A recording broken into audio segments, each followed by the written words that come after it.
My name is Ben, and my student number is S0441043. The title of the speech is Manal al Sharif, a Saudi woman who dared to drive. I am the freshman in NCUE. Allow me to start this talk with a question to everyone. You know that all over the world, people fight for their freedom, fight for their rights. Some battle oppressive governments, others battle oppressive societies. Which battle do you think is harder? Allow me to try to answer this question in a few coming minutes. Let me take you back 2 years ago in my life. It was the bedtime of my son, a Buddhi. He was 5 at the time. After finishing his bedtime rituals, he looked at me and he asked a question. Mommy, are we bad people? I was shocked. Why do you say such things, a Buddhi? Earlier that day, I noticed some bruises on his face when he came from school. He wouldn't tell me what happened. He was ready to tell. 2 boys hit me today in school. They told me, "We saw your mom on Facebook. You and your mom should be put in jail." I've never been afraid to tell a Buddhi anything. I've been always a proud woman of my achievements, but those questioning eyes of my son were my moment of truth when they all came together. You see, I'm a Saudi woman who had been put in jail for driving a car in a country where women are not supposed to drive cars. Just for giving me his car keys, my own brother was detained twice, and he was harassed to the point he had to quit his job as a geologist, leave the country with his wife and 2-year-old son. My father had to sit in a Friday sermon listening to the imam condemning women drivers and calling them prostitutes amongst thousands of worshippers, some of them our friends and family of my own father. I was faced with an organized defamation campaign in the local media combined with false rumors shared in family gatherings, in the streets and in schools. It all hit me. It came into focus that those kids did not mean to be rude to my son. They were just influenced by the adults around them. And it wasn't about me, and it wasn't punishment for taking the wheel and driving a few miles. It was a punishment for daring to challenge the society's rules. But my story goes beyond this moment of truth of mine. Allow me to give you a briefing about my story. It was May 2011, and I was complaining to a work colleague about the harassment I had to face trying to find a ride back home, although I have a car and an international driver license. As long as I've known, women in Saudi Arabia have been always complaining about the ban, but it's been 20 years since anyone tried to do anything about it, a whole generation ago. He brought the bad good news in my face. But there's no law banning you from driving. I looked it up, and he was right. There wasn't an actual law in Saudi Arabia. It was just a custom and traditions that are enshrined in rigid religious fatwas and imposed on women. The realization ignited the idea of June 17th, where we encouraged women to take the wheel and go drive. It was a few weeks later. We started receiving all these men. Men will rape you if you go and drive. A courageous woman, her name is Najila Hariri. She's a Saudi woman in the city of Jeddah. She drove a car and she announced, but she didn't record the video. We needed proof. So I drove. I posted a video on YouTube, and to my surprise, it got hundreds of thousands of views the first day. What happened next? Of course, I started receiving threats to be killed. rapid just to stop this campaign. The Saudi authorities remained very quiet. They really creeped us out. I was in the campaign with the other Saudi women and even men activists. We wanted to know how the authorities would respond on the actual day, June 17th, when women go out and drive. So this time, I asked my brother to come with me and drive by the police car. It went fast. We were arrested, signed a pledge not to drive again, released. Arrested again, he was sent to detention for 1 day, and I was sent to jail. I wasn't sure why I was sent there because I didn't face any charges in the interrogation. But what I was sure of was my innocence. I didn't break the law, and I kept my abaya. It's a black cloak we wear in Saudi Arabia before we leave the house. And my fellow prisoner kept asking me to take it off. But it was so sure of my innocence, I kept saying, "No, I'm leaving today." Outside the jail, the whole country went into a frenzy, some attacking me badly, and others supportive and even collecting signatures in a petition to be sent to the king to release me. I was released after 9 days. June 17th comes. The streets were packed with police cars and religious police cars, but some 100 brave Saudi women brought the band and drove that day. None were arrested. We brought the taboo. So, I think by now, everyone knows that we can drive, or women are not allowed to drive in Saudi Arabia. But maybe few know why. Allow me to help you answer this question. There was this official study that was presented to the Shura Council. It's the consultative council appointed by the king in Saudi Arabia. It was done by a local professor, a university professor. He claims it's done based on a UNESCO study.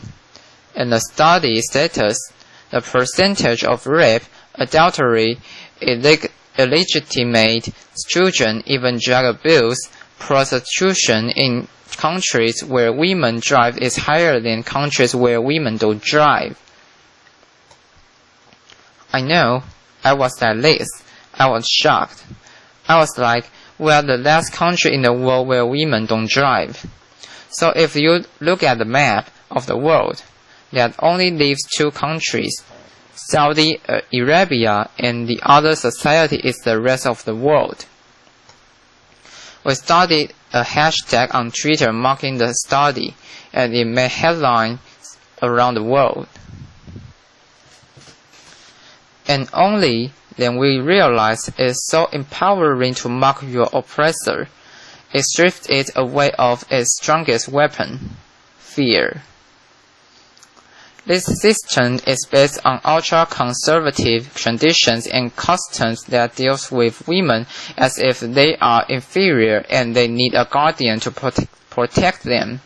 So they need to take permission from this guardian, whether verbal or written, all their lives.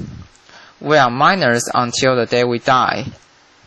And it becomes worse when it's enshrined in religious fatwas based on wrong interpretation of the Sharia law or religious laws.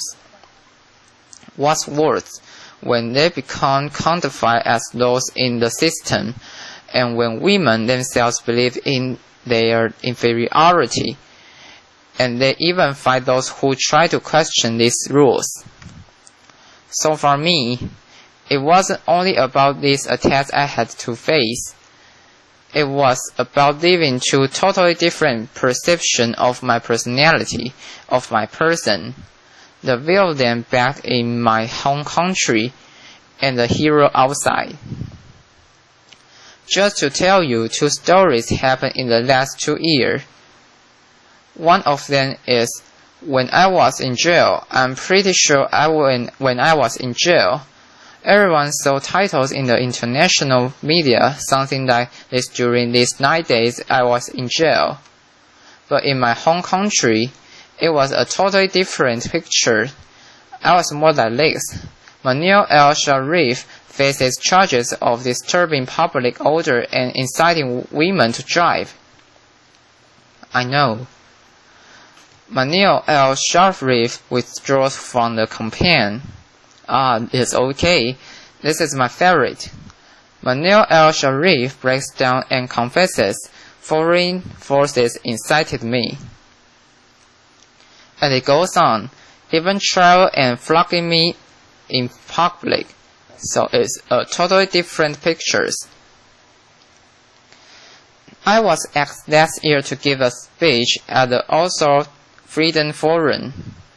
I was surrounded by this love and the support of people around me, and they looked at me as an inspiration. At the same time, I flew back to my home country. They hated that speech so much.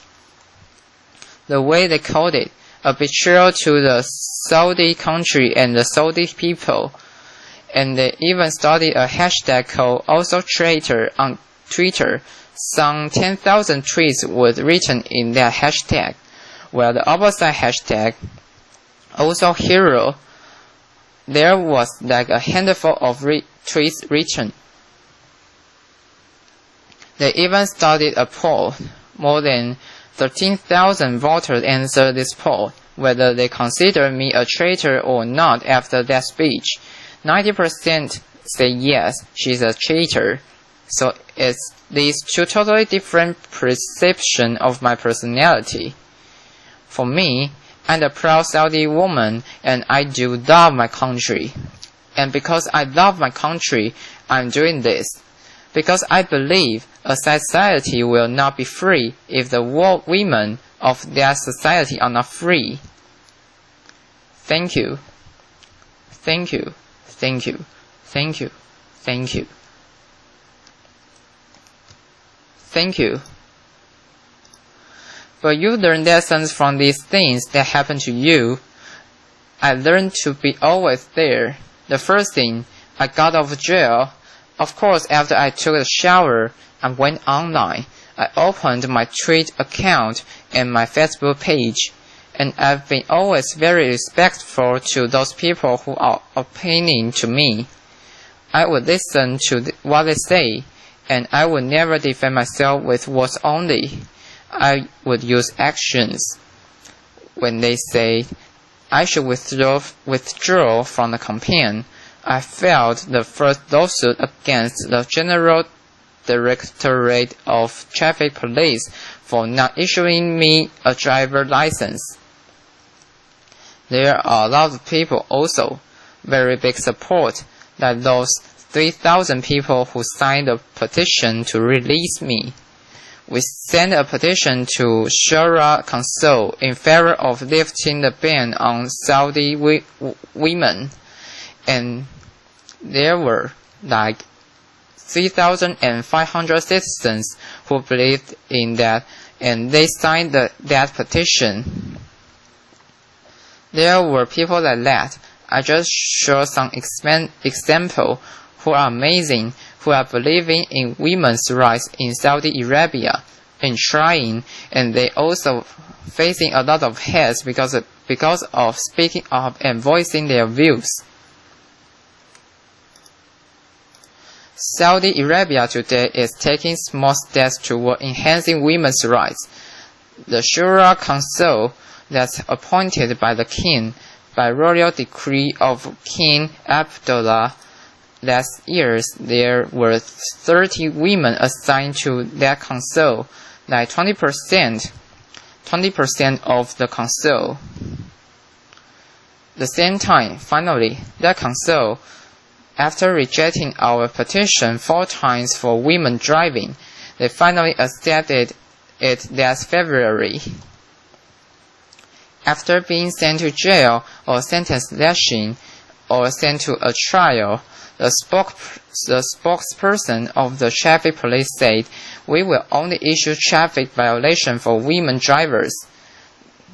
The Grand Mufti, who is the head of the religious establishment in Saudi Arabia, he said, "It's not recommended for women to drive.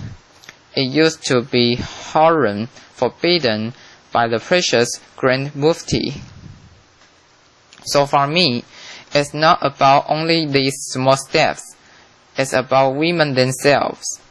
A friend once asked me, she said, "So, when do you think this women driving will happen?" I told her, only if women stop asking when and take action to make it down. So, it's not only about the system, it's also about us, women, to drive our own life, I say. So, I have no clue, really, how I become an activist. And I don't know how I became one now. But all I know, and I'm sure of, in the future when someone asks me my story, I will say, I am proud to be amongst those women who lived the ban, fought the ban, and celebrated everyone's freedom. So the question I started my talk with, who do you think is more difficult to face, oppressive governments or oppressive societies? I hope you find clues to answer that from my speech. Thank you, everyone. Thank you. Thank you.